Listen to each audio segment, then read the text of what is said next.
Good day everyone, welcome back to the channel and welcome to another Vinted video where in today's one I'm showing you guys how you can change postage settings on your Vinted account. So let's jump right into it. First of all, open up Vinted, log in with your preferred profile. From the home page, in the top right corner you will click on your profile icon and then click on profile settings.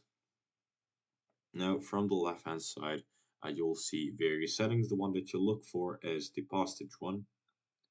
First of all, to start off with postage settings, you will add your shipping address, save changes, and down here you'll get the delivery options that are available in your region. So to check or uncheck one of those, simply click on and toggle on this button. So toggle on, yes, disable, give it a reason if you want. If not, just turn it back on. And essentially you can do this for any option for delivery in your region.